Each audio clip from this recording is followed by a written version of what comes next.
Continue to see bitter cold temperatures and alert days remain in the forecast. All the full details coming up. Did the cold scare many people away from the polls? I'm Armand Rahman here directly from voters about how they felt about coming out here to vote in the spring primary tonight. And I'm Kyle Pazorski in Madison with a crucial school referendum vote that could end with the district dissolving. All the details straight ahead. You're watching News 3 now at 5. Thanks for staying with us at 5, everyone. Today is primary election day in Wisconsin. We're bringing you our 3 for the People team coverage. Armand Rahman is live here in Madison with an election overview. And Kyle Pazorski's in Boston ahead of a school district defining referendum there. Our Ellie LaLiberte is live in Sauk County covering the race for the Department of Public Instruction Superintendent position. But before we get to the election, let's get a check on the weather. Another bitterly cold day today, another alert day. Jacob Montesano is here in the studio with us. Yeah, alert day conditions are expected to continue overnight. We're going to have another morning with wind chills near -20. Now let's take a look at the current conditions. The actual temperatures just a little bit above zero. That has been the case for much of the afternoon. Ever so slightly warmer than yesterday, but for the most part, it is pretty much just as cold. Now, taking a look at the actual low temperatures from this morning, the -12 in Madison was only 4 degrees off of the record low for today. So that goes to show you just how cold these temperatures are. In some areas, actual temperatures got into the -20s, not just the wind chills. Looking at the current wind speed, it is a little bit breezy for some locations. Wind's not too bad, but just a little bit of wind is causing these very cold wind chills, so a lot of the area still seeing wind chills below zero, but it is a lot colder for other parts of the Midwest. Current wind chills in the -20s for a few locations in the northern Great Plains, and in the morning these areas will see wind chills possibly near -40. So although it's cold here, it is colder elsewhere, and we're going to have another night with the actual temperatures dropping below zero, and obviously wind chills will be a lot colder than that. I'll talk more in detail about this coming up a little bit later. All right, thank you, Jacob. And now to today's spring primary election, and there is a lot at stake tonight for voters in Boston with a referendum that could lead to the school district dissolving with a no-vote victory. On the flip side, a yes vote would allow the district to stay afloat, but would end up costing taxpayers. Our Kyle Pazorski's following all of it. He's live in Boston. Kyle? Yeah, good evening, guys. We're here at the Madison Fire Department. It is the city's central polling place. And like you said, there is really a lot on the line for families and the city here for a city that could have the district go away in just a few years. Now, I've been following this story for a few months, and really ever since the superintendent of Madison Public Schools, Joel Heesh, said that there was the possibility of this dissolution. And I want you to play back what superintendent said back in November about why this is even being considered. Here's that. What this is about is getting everybody to understand in 2 years, we will be out of fund balance. We will be out of money. And so because of that, we have to consider how to plan out those next 2 years. Dissolution is the last thing anybody wants. Now, meanwhile, there is some pushback to this plan to increase the revenue limit. One such person is Ken Van Doren, who is running for the school board. He is quoted as saying, those on fixed incomes, a lot of older people, they're being caught between the choice of higher taxes and inflation. Those comments being given to Spectrum News. Now, currently, there is about 1,000 people who have voted at this polling place. But of course, the school district of Madison is spread out throughout Juneau County, and there's a lot of other polling places still to have the results come in, and I'll be following those later on tonight. We'll be going over to the Juneau County Courthouse to get the final polling, the unofficial polling results there, and I'll have that coming up later on tonight. So for reporting now here in Boston, I'm Kyle Pazorski, News 3 Now. All right, Kyle, thank you. For a check-in with voters at the polls, let's head to our Armand Rahman. He's live tonight at a polling place in Madison. Hi, Armand. How's it been looking?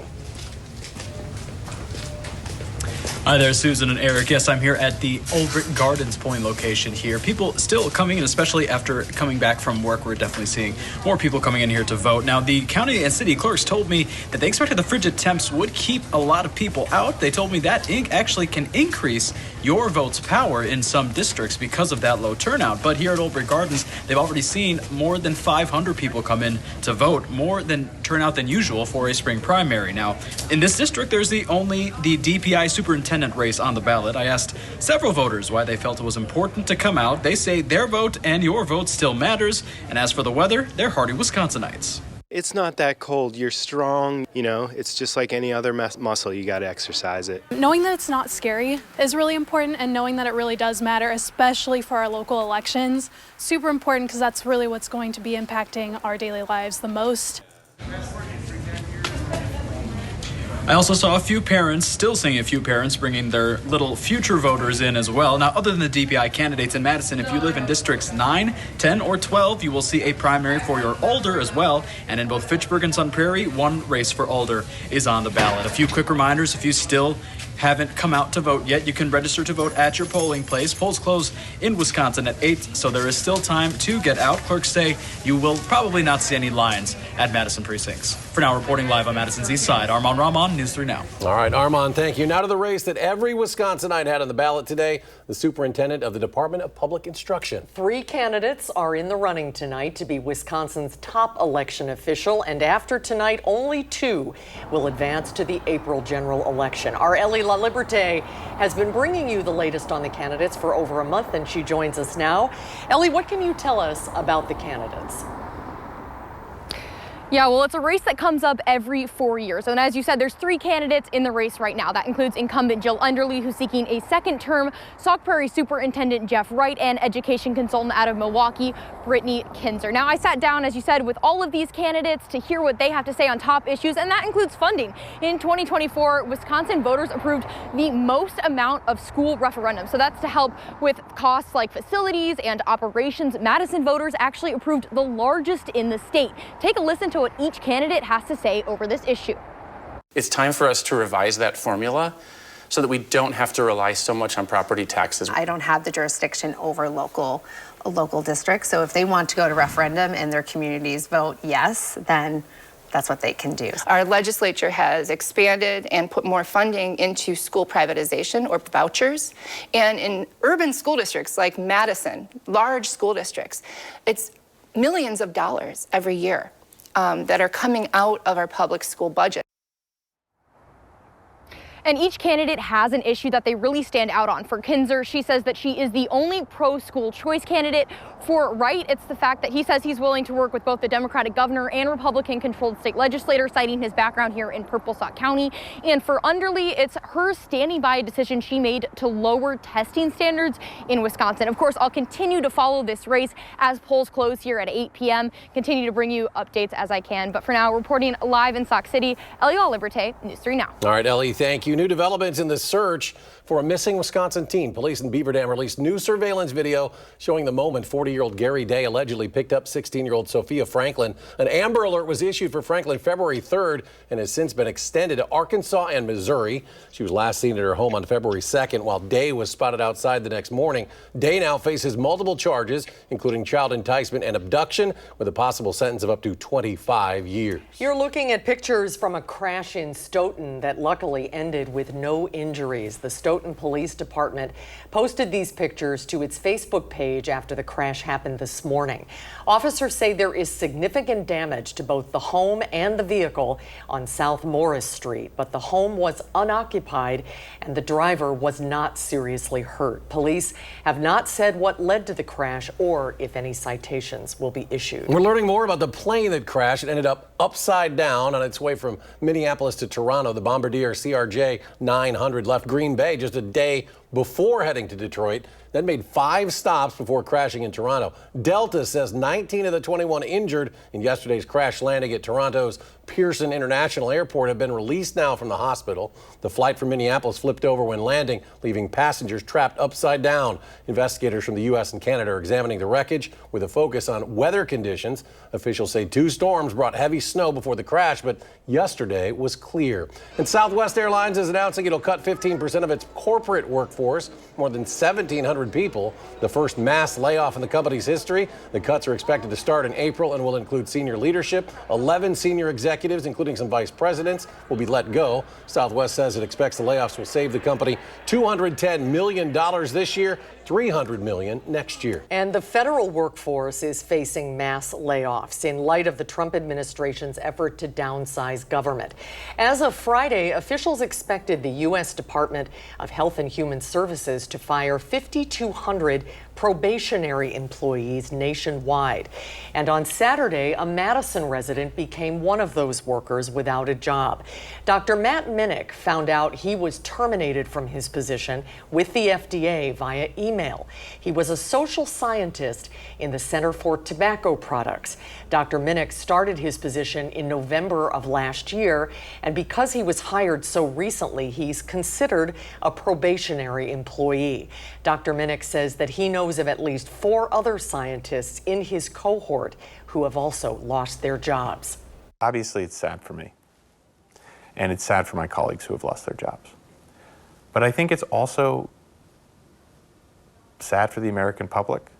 The reason for that is because the people who are being fired are people who have devoted their lives to keeping your kids healthy. Dr. Minnick says that the mission of his center is to reduce the levels of death and disease caused by tobacco products. He says he fears without this center, public health will suffer the consequences. Well, Jacob is back next. He'll have a complete look at your first warn forecast. And a judge decides how the city of Milwaukee will pay for police officers in public schools. That story just ahead. On Wall Street today, the S&P 500 closes up 15 points. That secures a record high close. The Dow finishes the day up 10.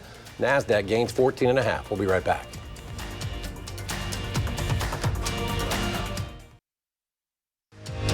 You're watching News 3 Now at 5. Moving forward. Well, along with the primary, another big event in Wisconsin politics is happening tonight. Governor Tony Evers will unveil his biennial budget. That's right. Our Will Keneally is live at the Capitol with what we can expect tonight. Will? Yeah, this is the second time that we've heard Governor Evers speak. Last month, he delivered his State of the State address, essentially outlining a big vision for what he wants to see in Wisconsin for the next year. Now he will introduce that budget, kind of putting those words into action, so to speak, as he puts some money behind what he announced earlier. So the key thing I would watch out for tonight is listen for this being the year of the kid. That's what he announced in his State of the State address. So we'll look to see what kind of money he puts behind it. Now, the governor's office gave us some excerpts from his speech. He says that he will talk a lot about childcare, certainly today, saying that in 2023, childcare costs consumed as much as a third of a family's household income. Our workforce and economy can't afford more parents leaving their jobs. We'll also expect him to talk about tax relief. We learned from the governor's office that he will introduce policies to lower property taxes.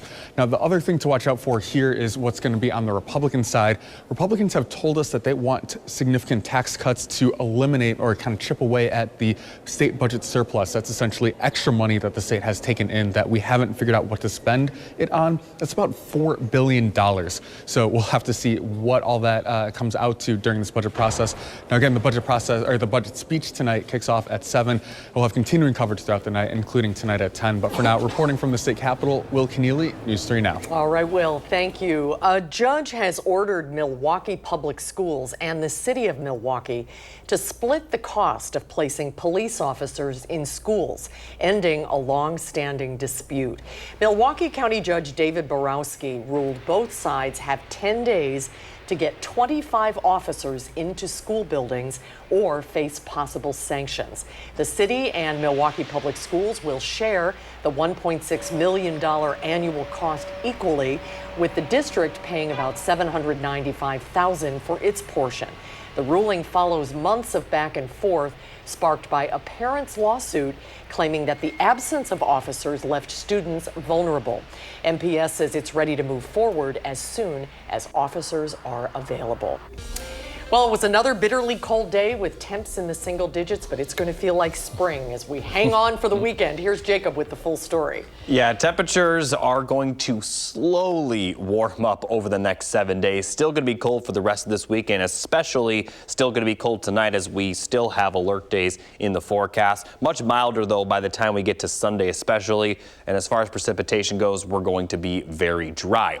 Now, as we take a look at the temperatures for the month so far, this this last week has really dropped the average temperature for the month. Through the first week, we were pretty well above normal, but we are now below normal, and that number, the departure from normal right now, over a degree below what we normally see, that's going to continue to drop the next couple of days before it does eventually rise back up for next week. But it goes to show you that, we had that warm start, but that seems well in the past at this point after these last couple of days. And we have another cold weather advisory in the forecast for tonight.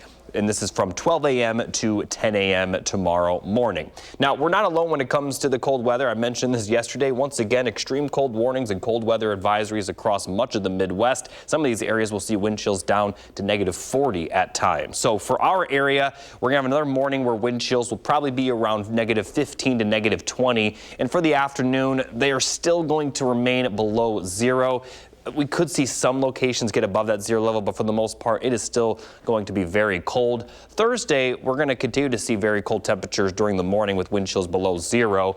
But the difference between tomorrow and Thursday is by the afternoon, the wind chills will actually get above that zero level. But as you can see, it is still going to be very, very cold. It's just not quite alert day level cold. And that's going to be a similar situation for Friday with below zero wind chills to start the day, and then it'll rise above zero for the afternoon hours. Now, as we get into the weekend, wind chills aren't even going to be a factor, as we are going to have upper 20s for Saturday, then upper 30s for highs on Sunday, and then much of next week we're going to have very above normal temperatures, especially Monday, Tuesday. Could see a few days in a row where we will get into the 40s, but notice the normal level. By the end of the 10-day forecast, the normal high will be in the middle 30s. It won't be too long until 40s become the norm, which is certainly a sign that spring is coming. Now, as far as precipitation chances go, as you can see, we're not really going to see much of it. And I mentioned precip chances, not just snow chances, because we may be warm enough to see some rain early next week, and that is the next best chance of precipitation. But still, we're likely not going to see much precipitation next week in general. So looking at the full 7 to 10-day forecasts, each and every day over the next 7 or so days, the temperature will get warmer. So not going to be nearly as cold by the weekend. Still cold Thursday, Friday, but not as bad as it was today or as it is now or tomorrow. But still, just be aware it is still on the colder side. Next week, though, a lot better. And compared to the temperatures we're seeing right now, it almost may feel like spring just because, when we're below zero and you rise up that much, you definitely can notice the difference. Yeah, a little relief in sight. Good to see, Jacob. Thank you. When we come back, an outbreak of measles in the South has people across the country wondering if they need a booster shot. When we come back, an expert breaks it down.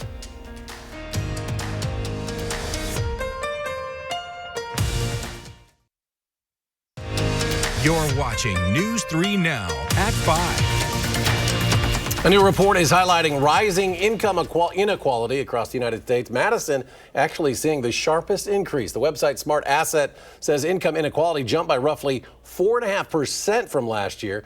Putting it to scale, the report shows the top 20% of earners made over 4 times more than the bottom 20% last year. Meanwhile, in New Orleans, the top group made 8 times more than the bottom. Richmond, Virginia saw the biggest decline of income inequality by dropping over 11%. It was declared eliminated from the U.S. back in 2000, but cases of measles are now popping up across the country, especially in areas with lower vaccination rates. In today's Health Minute, Mandy Gaither takes a look at the latest CDC data on measles and goes over the best ways to protect yourself and your family.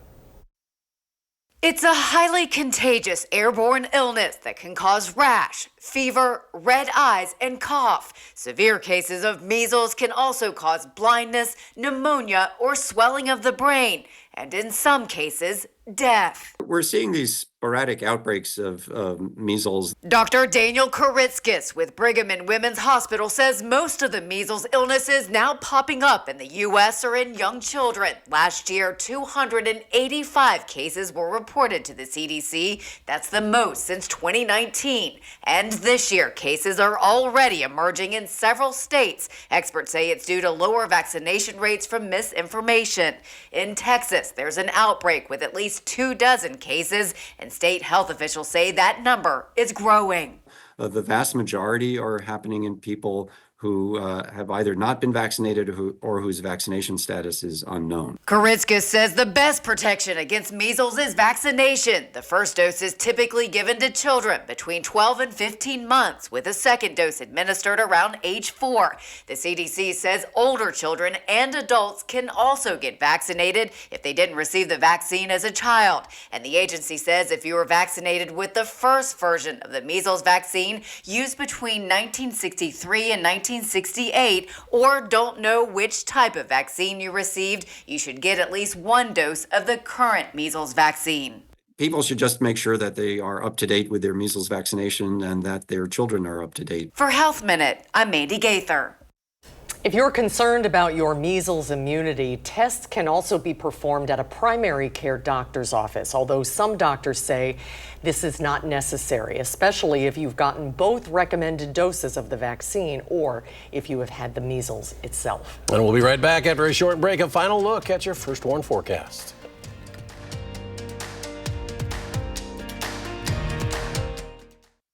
There's new clues about why that plane flipped upside down at Toronto's airport, and one passenger's story of survival. And homeowners in Southern California have a decision to make: rebuild or retreat from where fire is likely to strike again. That's our Eye on America tonight on the CBS Evening News. Jacob is back. Final check of this very cold forecast. Yeah, but the good news is that if we look at the 10-day forecast, each and every day will be a little bit better than the last. We'll be having highs around 10 tomorrow, then around 20 for Thursday, middle to lower 20s Friday, upper 20s Saturday, upper 30s Sunday, and then 40s for Monday and Tuesday. And then towards the end of the 10-day forecast, it might get a little bit colder compared to the day before. But for the most part, you can see that slow incline and also very dry conditions. We have a few small chances of precipitation next week, but maybe in the form of rain. So accumulation, snowfall accumulation, likely going to be very little going forward. And that snow will probably melt. The snow that's on the ground will probably melt next week. So definitely looking forward to those temperatures next week. Still got a few more days to get through this cold weather. Alert day is through tomorrow, though. Thursday afternoon and Friday afternoon will still be cold, but not quite as bad as it is now or what it will be tomorrow. This might be a good weekend to get out and enjoy that snow before it's gone. Yeah, I'm probably gonna try to go ice skiing on some of the ice because it'll be perfect this weekend. Good stuff. Very cold right now. So. All right, we're back in 30 minutes for News 3 now at 6. The CBS Evening News is next.